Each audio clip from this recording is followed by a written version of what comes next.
प्रयागराज हिंसा मामले में मुख्य आरोपी बनाए गए मोहम्मद जावेद के वकील केके राय ने दावा किया है कि प्रशासन के गैर कानूनी ढंग से उनके घर को ढाया है और हिंसा करने का बेबुनियाद आरोप उन पर लगाया गया है। मोहम्मद जावेद न सिर्फ मेरे मुवक्किल हैं बल्कि मेरे बहुत पुराने दोस्त हैं और इस शहर की अमन चैन के लिए हमेशा उन्होंने काम किया है। पुलिस प्रशासन ने उनके पत्नी के नाम पर दर्ज मकान को गैर कानूनी ढंग से ढाया है।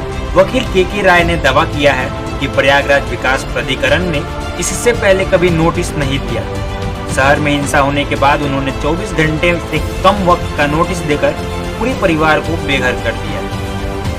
उन्होंने ये भी कहा है बीते शुक्रवार 10 जून को नमाज के बाद जावेद अहमद अपने लोगों को अमन चैन बरकरार रखने के लिए व्हाट्सएप पर मैसेज भेज रहे थे। वह मैसेज मुझे भी मिला था।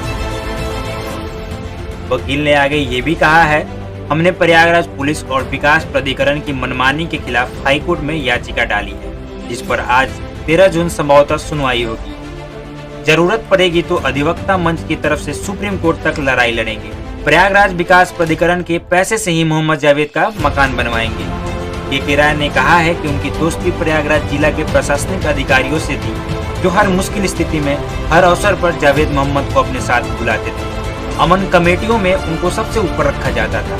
नागरिकता कानून आंदोलन में भी जावेद के जरिए जनता और प्रशासन के बीच संवाद स्थापित किया गया था। उनका कोई आपराधिक इतिहास नहीं है, वो किसी तरह के ठेके पटेदारी के काम नहीं।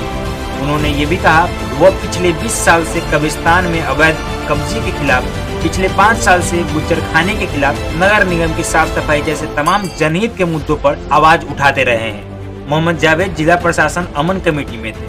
हिंसा कराने के सवाल पर उनके वकील ने कहा, मैं ही नहीं इस शहर के हजारों लोग व्हाट्सएप के जरिए उनसे जुड़े हुए हैं, जिसमें उन्होंने बड़े अदब के साथ लोगों से गुजारिश की थी कि इस देश में अमन चैन बनाने की जिम्मेदारी हम सब की है।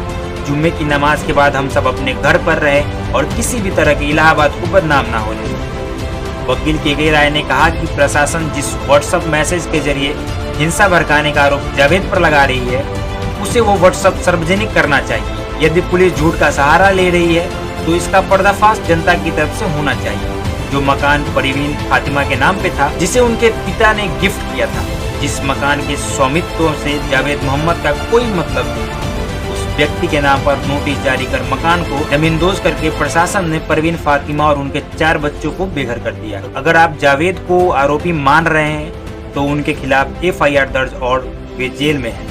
लेकिन परवीन फातिमा और उनकी बेटिया का क्या गुनाह था कि आपने उनके सिर, उनकी छत भी छीन ली। पुलिस कानून तोड़कर उन्होंने थाने ले आई और 3 दिन तक बिना किसी वारंट के हिरासत में रखा। उनका मानसिक उत्पीड़न किया गया और उन्हें धार्मिक आधार पर गालियां दी गई। वकील ने यह भी कहा, कोई भी कानून इस तरह बुलडोजर का इस्तेमाल कर किसी को घर गिराने की इजाजत नहीं देता। अगर उसमें कोई समस्या थी तो उस मकान को सील किया जाता या फिर उसे रेगुलराइज किया जाता। आप एक फर्जी नोटिस लगाकर बिना किसी आधार के आरोप लगाकर अपने 24 घंटे का भी अवसर नहीं दिया और उस मकान को गिरा दिया। उन्होंने कहा कि यह दर्शाता है कि उत्तर प्रदेश में जिला प्रशासन के सहयोग से विकास प्राधिकरण द्वारा कानून की धज्जियां उड़ाई गई।